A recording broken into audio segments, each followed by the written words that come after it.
Well, the Nebraska Cornhuskers were able to corral a very talented player since we last saw you back in December. Wyndon Ho'ohuli. Where did they get him from?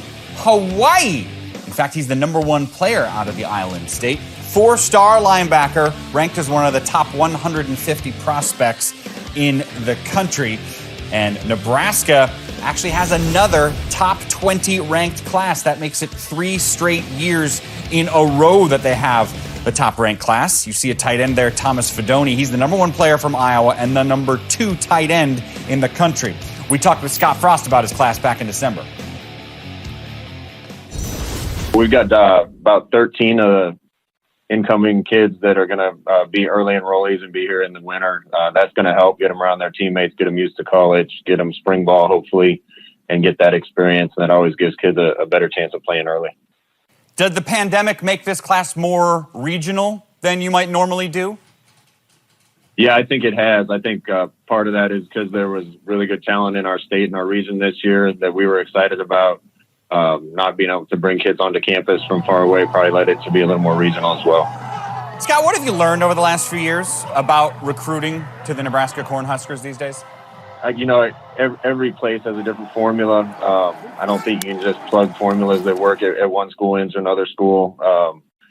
We need to make sure that the kids we bring to Nebraska are going to fit here, be the right type of kid, fit in with our culture here. And we've done a pretty good job of that. Really feel great about this class. They already have a ton of conversations with each other. I think they're getting along really well. They know our players well already. So I love the fit that we have with these guys coming in, and hopefully this is the group that we need to add to the talent we already have on the team. And again, that was an interview done before we had them adding Ho'ohuli. So from what you've seen, Alan, on tape, what's this guy bring? Well, he's extremely aggressive, big hitter, but also an athletic player who can make plays in space. So a linebacker who's not going to have to come off the field. And Coach was talking about recruiting more regionally this year because of COVID, but this guy never visited Lincoln and trusted the staff to come all the way from Hawaii to play for them. Relationships were a big part of that. Tony Tuioti, who has connections to the West Coast and the state of Hawaii, did a great job recruiting here. I think he's going to be a great player for them. Interesting to see what they do with him. We have him as an inside linebacker, maybe could play outside as well, but certainly a guy who's not going to have to come off the field in any situation. Jerry, what do you see in the Nebraska another school rankings? That's been recruiting the same way.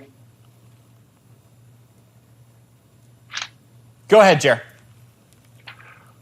Nebraska's a lot like Michigan. I think if you look at them historically, I looked up their class 20 years ago. It was ranked 17th. I mean, they have always been in the teens, in the low 20s. Coach Osborne, when I was at Colorado, he was a great recruiter, and they still recruited in that high teens, low 20 kind of group. And I think that's where Scott is, and I think that's how he's going to start to build his program.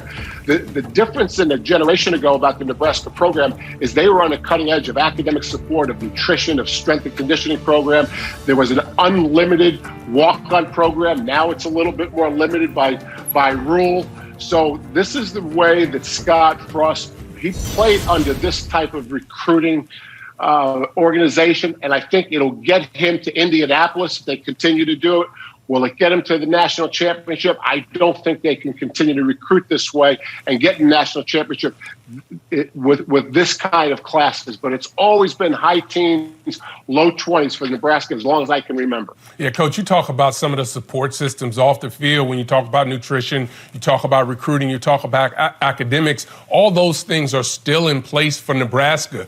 Where Nebraska may be falling short, and we heard Coach Frost mention that, is getting the right kids that are going to fit into the culture that he wants to establish there. I think that becomes the challenge because they're still getting talented guys, but are they the right guys for that program? And I think as he continues to move forward, he's had to go back and forth a little bit to find that right mix. And I think the longer he stays there, the better position he's going to put himself in, and also the program to be able to get the right guys in, because once you get the right guys in that fit the program and the culture, you're then able to develop them. You can coach them a little bit harder, and hopefully they're able to get the results that they want, and that's getting to Indianapolis and winning a Big Ten championship.